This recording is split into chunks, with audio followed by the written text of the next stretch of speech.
Hello students, welcome back again in science class. तो last video में हमने पढ़ लिया था कि किस प्रकार आपके कॉल का फॉर्मेशन होता है।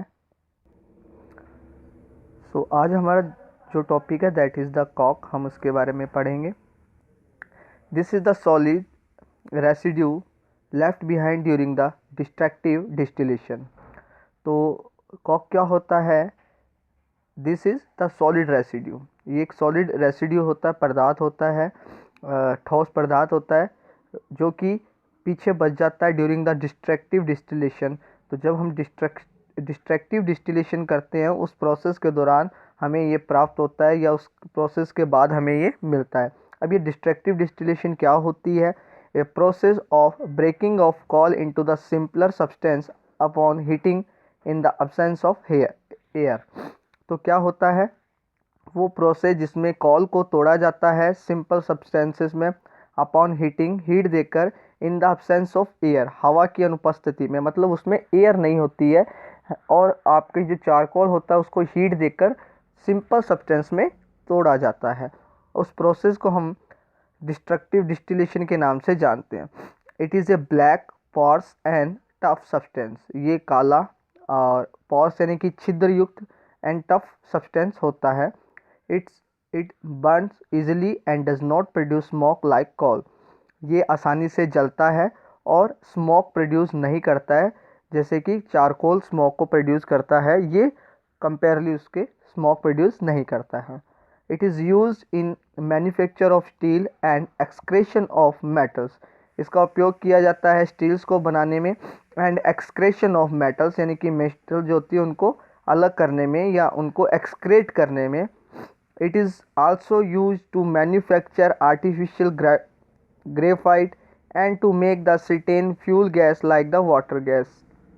इसके अलावा इसका उपयोग किया जाता है आर्टिफिशियल ग्रेफाइट बनाने में and to make certain fuel gases, और कुछ fuel gases like the water gas, इनको बनाने में भी जो आपका चारकॉक या जो कॉक होता है उसका यूज किया जाता है। नेक्स्ट जो हमारा पॉइंट है दैट इज़ द कॉल तार। It is a thick, black, oily liquid obtained by the destructive distillation of coal। तो ये जो कॉल तार होता है ये भी आपको डिस्ट्रक्टिव डिस्टिलेशन ऑफ कॉल से ही मिलता है, मतलब कॉल का जब डिस्ट्रक्टिव डिस्टिलेशन करवाते हैं तभी हमें कॉल तार मिलता है। ये काफ़ी गाढ़ा, ब्लैक और ऑयली सा लिक्विड होता है। It is a mixture of 200 substance. ये लगभग 200 सब्सटेंसेस का मिक्सचर होता है। It is use to make naphthalene balls which is moth repellent. तो इसका यूज जो होता है वो नेफ्थलीन बॉल को बनाने में किया जाता है जो कि जो कीड़े आपके होते हैं या कीट पतंगे होते हैं उनको रिप्लेंट करता है, उनको भगाता है। इन द मैन्युफैक्चर ऑफ एक्सप्लोजिव, इसके अलावा इसका यूज किया जाता है जो एक्सप्लोजिव यानी कि विस्फोटक होते हैं उनको बनाने में, like the TNT drugs, like the TNT sorry, जैसे कि टीएनटी। इसके अलावा drugs, perfumes, plastics, photographic material etcetera, इन सब चीज़ों को बनाने में भी इसका उपयोग किया जाता है। नेक्स्ट हमारा पॉइंट है that is the coal gas. It is obtain during the processing of coal to get coke. तो ये तब हमें मिलता है जब हम कॉल से कॉक बनाते हैं, उस प्रोसेस के दौरान हमें कॉल गैस मिलती है। It is use A illuminate.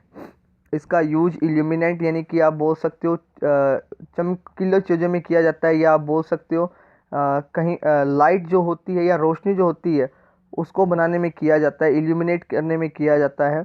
A fuel for industries located near the call processing plant. इसके अलावा इसका यूज फ्यूल के फॉर्म में किया जाता है, ईंधन के रूप में किया जाता है।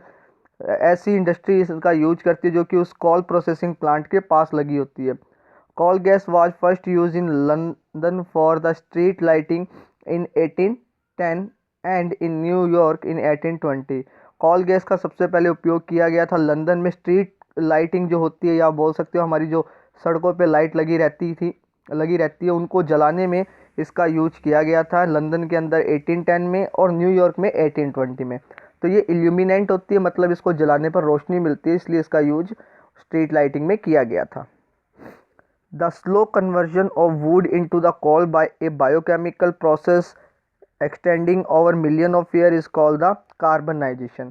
एक अच्छी बात यहाँ पर बताई गई है कि कार्बनाइजेशन क्या होता है। तो the slow conversion of wood into the coal, लकड़ी का धीरे धीरे कॉल में बदलना बाय ए बायोकेमिकल प्रोसेस, एक बायोकेमिकल या जैव रासायनिक प्रोसेस से extending over million of years, लाखों सालों के बाद उस प्रोसेस को हम कार्बनाइजेशन के नाम से जानते हैं।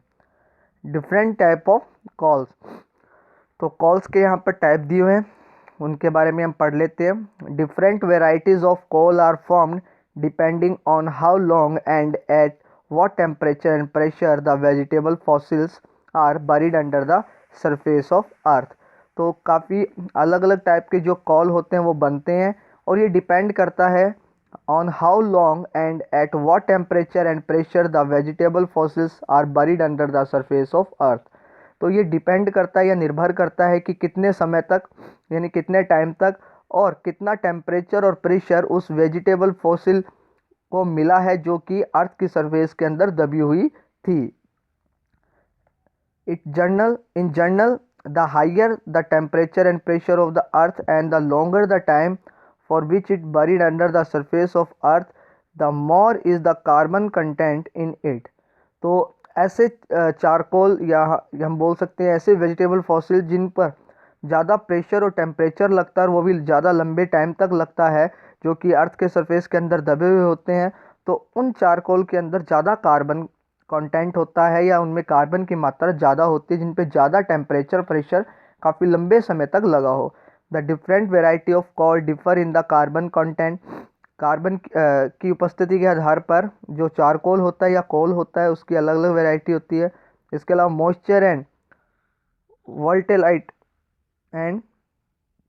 Volatile compound present in them. इसके अलावा मॉइस्चर और जो वोल्टाइल कंपाउंड होते हैं उनकी उपस्थिति पर भी आपके जो कॉल है उनको अलग अलग ग्रुप में डिवाइड किया गया। मोस्टली कार्बन कंटेंट की उपस्थिति पर ही इनको अलग अलग टाइप में डिवाइड किया गया है। नेक्स्ट पॉइंट है that is the processing of call. किस प्रकार से हम चारकोल को प्रोसेस करते हैं। All varieties of call contains volatile compound of carbon which is very useful for industrial applications। तो सभी जो कॉल होते हैं उनमें वोल्टाइल कंपाउंड जो होते हैं वो भरे हुए रहते हैं या वो काफ़ी ज़्यादा मात्रा में उपस्थित होते हैं। इस वजह से इनका उपयोग इंडस्ट्री जो होती है वो बहुत ज़्यादा करती है या इंडस्ट्री के अलग अलग जो काम होते हैं वहाँ पर इनका उपयोग किया जाता है।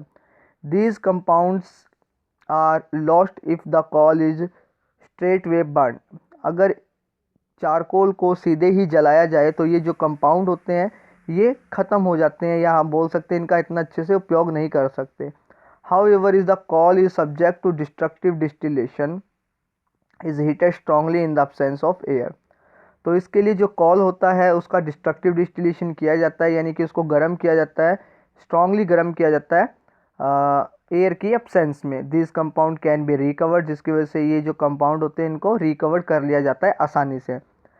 ठीक है, इसके लिए एक आपको ये एक्टिविटी बताई गई है तो आप इसको बुक से पढ़ सकते हो। नेक्स्ट है यूजेस ऑफ कॉक। कॉक के यूज़ दिए गए हैं यहाँ पर। It is use in the manufacture of water gas. Water gas को मैन्युफैक्चर करने में इसका उपयोग किया जाता है। It is use as household fuel. इसका उपयोग हाउस होल्ड फ्यूल के अंदर किया जाता है, मतलब घरों के अंदर ईंधन के रूप में। It is use in the manufacture of graphite, artificial graphite sorry. तो इसका यूज आर्टिफिशियल ग्रेफाइट बनाने में भी किया जाता है। It is use in the extraction of metal such as iron, copper, tin and zinc as it the extract reducing agent. इसके अलावा कॉक जो होता है उसका उपयोग मेटल के एक्सक्रेशन में भी किया जाता है। कुछ मेटल्स के एग्जांपल यहाँ पे दिए हुए हैं like that the iron, copper, zinc, tin etcetera. तो ये था हमारा आज का टॉपिक जो कि कंप्लीट हो चुका है। नेक्स्ट वीडियो में हम नेक्स्ट टॉपिक के बारे में पढ़ेंगे। Thank you.